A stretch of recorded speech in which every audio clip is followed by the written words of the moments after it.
All right, everybody. Brian here from LTL Media, and we're going to go through the new Microdots video, the lead up. It's a frame by frame analysis of the Karen Reed waterfall video. And before we get into this, I know people are going to go, why are you using Microdots video on your channel? Because I got permission to. So we're going to do a review and react here. All right, here we go. Let's play through this. I'm excited to watch this with all of you. You gotta understand something, dude. Microdots is a fucking force. I love it. Make no mistake that if this dude gets a hold of you, bro, once he picks up that set, he's not letting go. Oh, wow, that's wild. Oh, I love it. That's so cool. Everything we experience is part of a chain. Every moment preceded by another. That's why in criminal investigations, detectives begin at the moment the crime occurred and work backward, piecing together what led up to it. The closer an event in time and space to what happened, the more critical it becomes.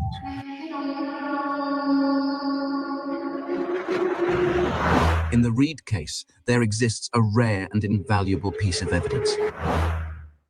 The waterfall video. A 75-minute continuous recording capturing the victim and the small group of people he interacted with before suffering fatal injuries. Rather than analyze its contents fully, investigators treated it as little more than a tool to tally Karen's dreams. Had they truly wanted to solve the crime, they would have done exactly what we are about to do.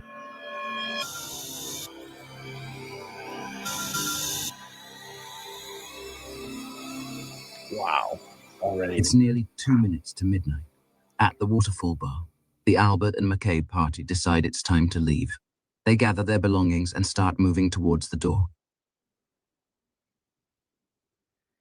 Chris Albert is being playful with Jen McCabe, hiding her jacket behind his back.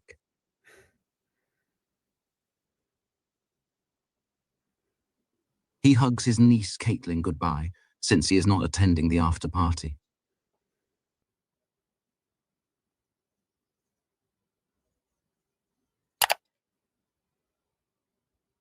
John is facing the bar, attending to the check. Karen is engaged in conversation with Karina. Karina and husband Nick have remained supportive of her innocence since the beginning. Wow. On the date this occurred, they had known both John and the McCabes for years.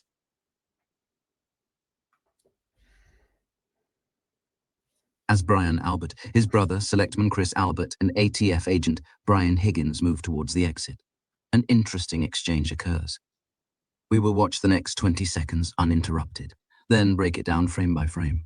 Wow.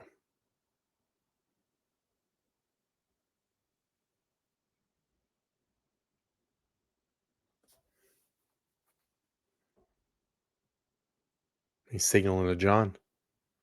Let's watch again, looking closer, and try to determine what exactly is happening.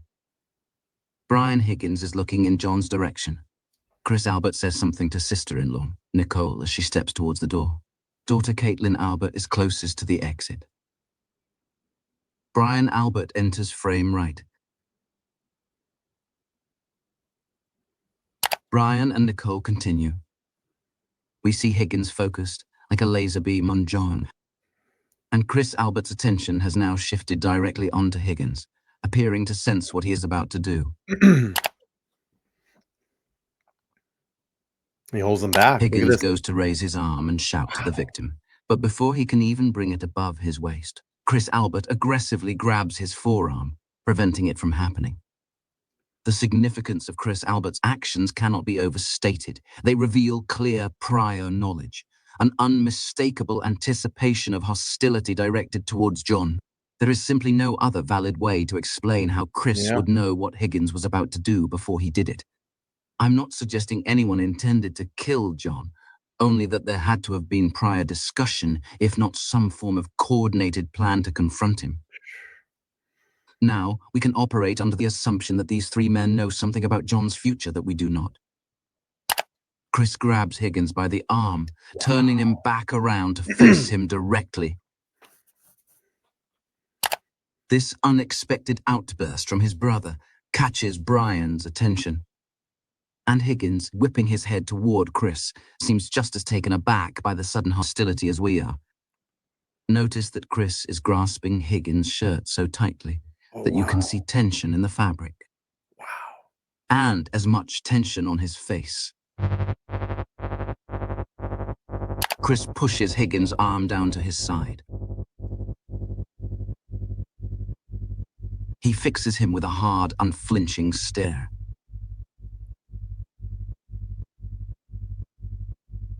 Chris releases his grip. Higgins turns his head toward Brian, deferring to his authority and seeking his approval.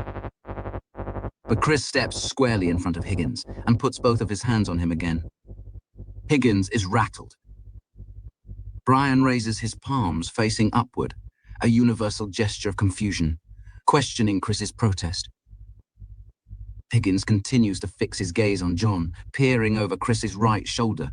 Meanwhile, Chris stands in a posture strikingly similar to that of a bouncer stepping in to defuse a confrontation. Higgins steps back and shifts his focus again to Chris,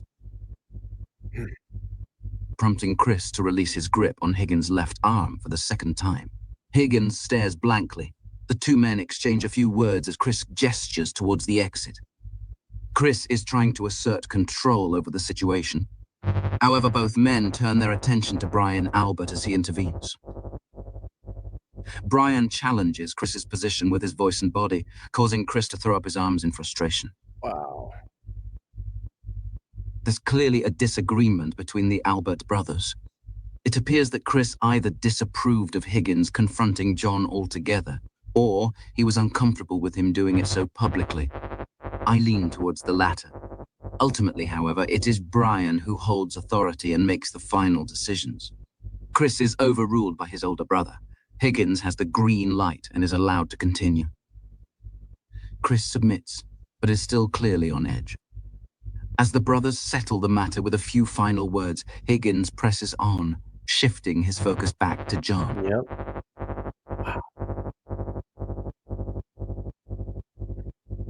It's like that tough guy thing, like, come here, tough guy. Even with reduced resolution and a tight zoom, Higgins' agitation is unmistakable. He appears to be incensed, clearly gesturing. Let's go. Oh, yeah. He briefly makes eye contact with Brian Albert, puts his hand to his forehead. Chris guides Higgins towards the door, touching his back, using his body as a physical barrier. But Higgins isn't done. Chris watches him closely. Higgins remains preoccupied with John, while Chris maintains a stance resembling someone preventing a confrontation. Pay close attention to the next sequence of frames. You'll see Chris appear to say something to Higgins, likely a command such as go or okay. In response, Higgins shows clear defiance, stepping past Chris and openly calling out to John in full view of everyone. Here we go. Chris speaks and puts his hand on Higgins' back to guide him out for the second time. Now, Higgins will react defiantly, ignore Chris, step past him and attempt to get John's attention vocally and by waving and pointing. Higgins defies Chris's instruction to get going. Chris is not happy with this. His stare is ice cold and locked on Higgins. Higgins sidesteps Chris and is animated. Then Chris turns to look at John to see what his reaction is.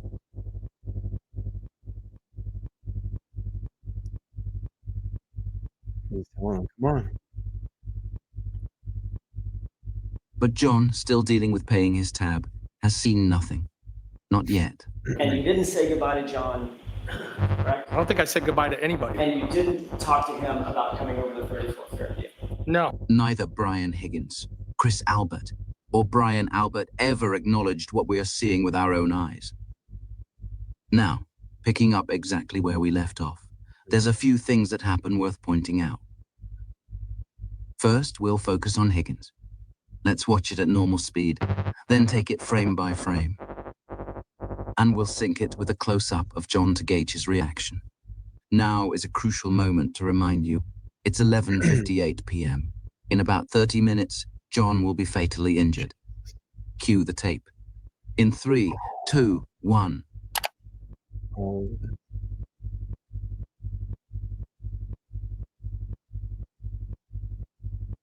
let's go. Yep.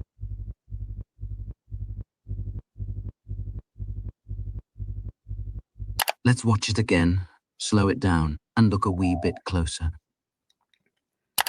Higgins is desperately trying to get John's attention, but John still has his back turned. By the time John turns to look, Higgins has shifted his gaze to Brian Albert, likely pointing at Brian while telling John to go to his home at 34 Fairview Road. Then, as Higgins turns back toward John, he sees that John has already looked away, prompting Higgins to abort the next hand gesture he was just about to make.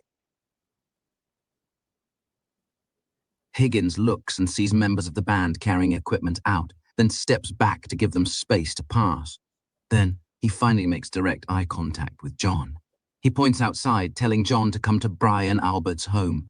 His posture rigid, and each motion he Looks like makes John is actually laced with says tension. something here. John says something back to him, Yeah. Oh, then glances over to Matt, who seems to have also witnessed the interaction. Consider how determined Higgins was to deliver the message to John.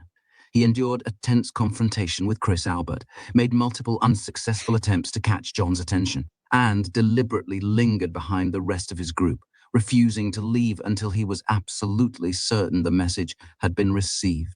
Karen and Karina were so deeply yeah, engaged in conversation Yep. that they remained completely unaware of Yep. everything that had just unfolded around them. Wow. John is smiling. Yeah. Whatever message Higgins was trying to send, it clearly didn't land with the weight he intended.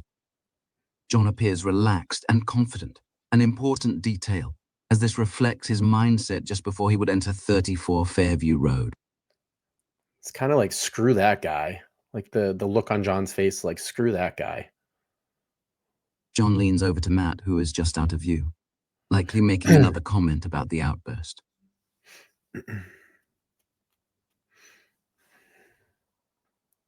Then appears to say something about it to Chris Albert and Jen McCabe, before he is interrupted by the bartender to sign the check. Wow. Yeah, I mean, it's just breaking it down frame by frame and just In seeing exactly everything that 22 happened. minutes sent from the crime scene, Higgins texts John a message that, viewed in context, takes on a sinister tone. Yep. Last check. That text, combined with the footage we've just reviewed, should have made Brian Higgins the primary suspect of John's murder. We've established that Brian Higgins and Chris Albert seemed to have prior knowledge of a confrontation with John. Yeah. But for that to be true, we would expect to see some evidence of it earlier in the night. Now, we will rewind the tape 9 minutes to find just that.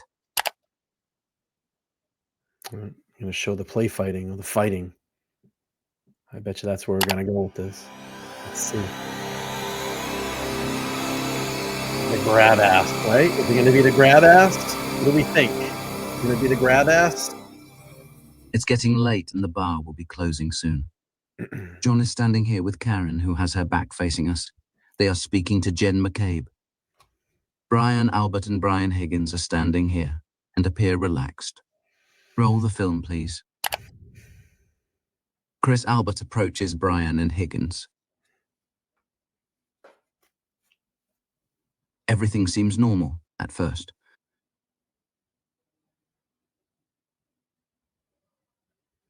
They smirk. The three men's body language changes.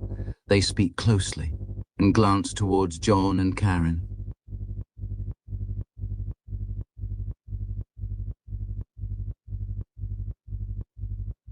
Chris looks directly at them. Then, he pivots back, engaging in conversation with more discretion than before.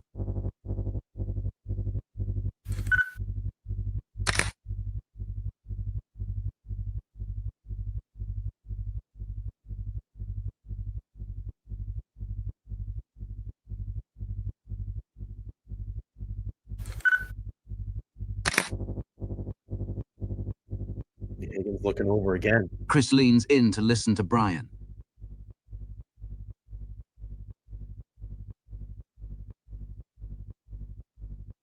Chris gestures towards them with his hand.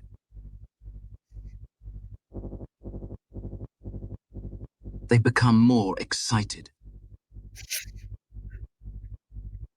Brian whispers into Chris's ear. There's no way to know exactly what these three men were discussing.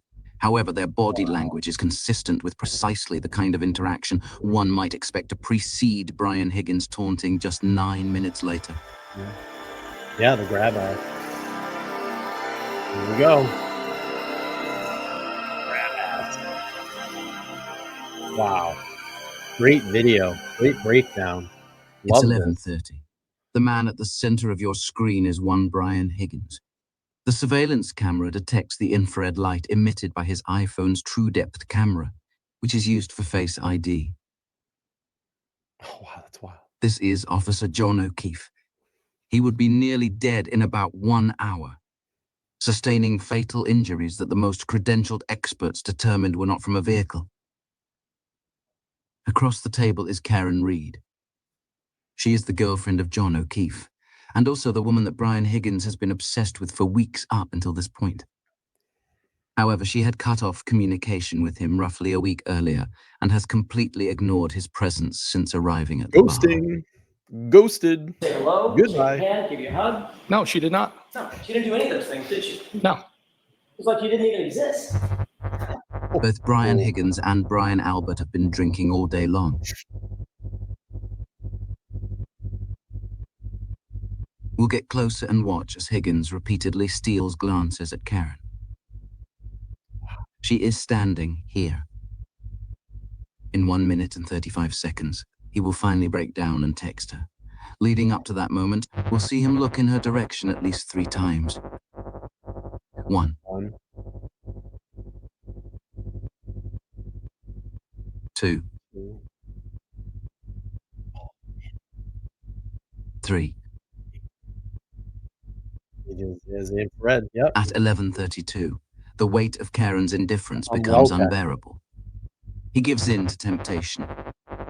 In a whiskey-fueled haze, he removes his phone from the front pocket of his sweatshirt, composing a juvenile message designed to nudge her into interacting with him. It doesn't matter that John O'Keefe is standing right there, a few feet away from him. Higgins is determined to get attention from Karen, whatever the consequences may be. From this point forward, Higgins can be seen frequently checking his phone, presumably awaiting Karen's response.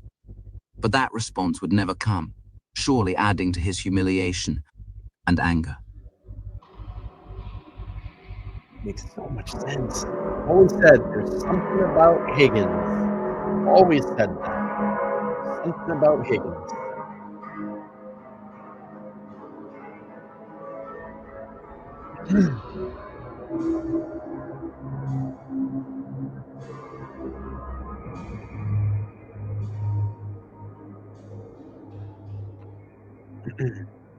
At 10:54, Karen and John enter the bar. On the surface, everything appears normal, but there are already subtle signs foreshadowing the darkness this night is destined to bring. Brian Albert leans closely into Higgins to make a comment, seemingly about Karen, since she's standing right there and just walked in.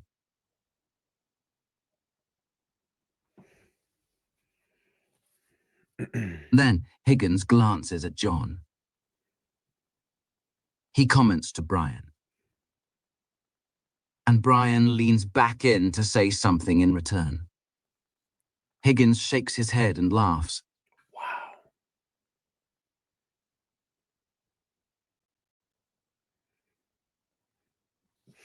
Higgins points to Brian, requesting to step away for a private word. Higgins signals, "Over here." Not even Brian's wife, Nicole, should hear this. Higgins leans in very closely to Brian's ear. Higgins knew. What subject matter requires this level of secrecy? That long drive to New York back and forth. He knew. The discussion continues. They seem very There you go. excited and animated.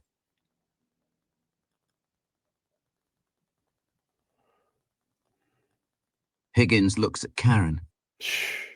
Again. Repeatedly. Wow. He can't seem to stop himself from watching her. Wow. Meanwhile, John appears to be oblivious to whatever is developing around him. Whew. It's right there this The whole two time. men touch hands in agreement.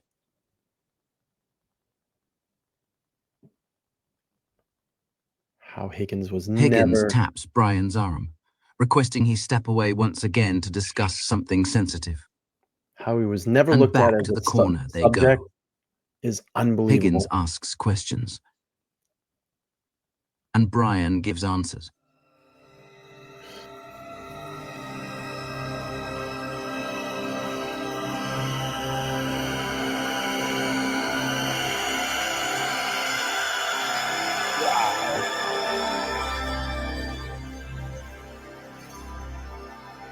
Wow.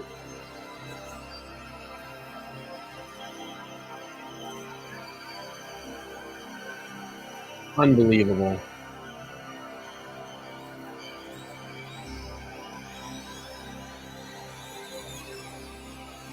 I'm gonna oh, we got more. Hang on.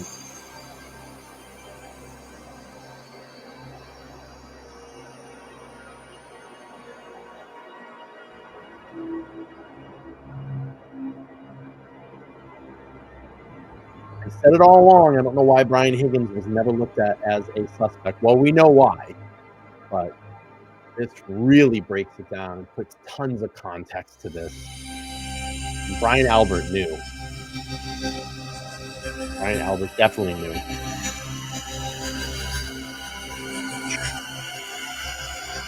Wow. Good stuff.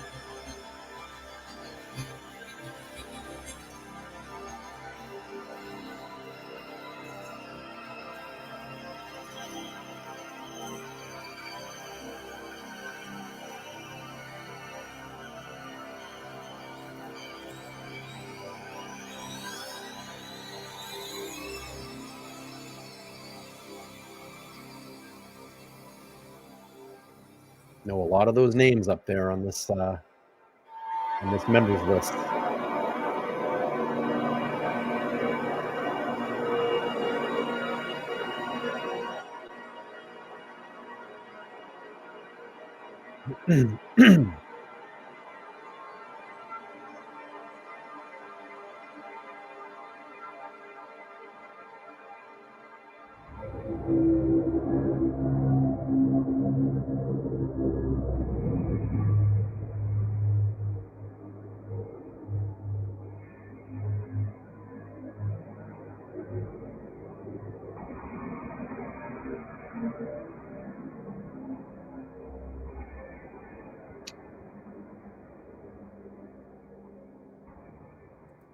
Wow.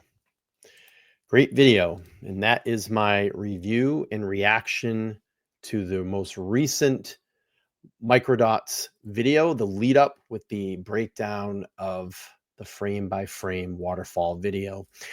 What do you think about this video? Let me know down in the comments below. Incredible video, incredible stuff, and incredible video.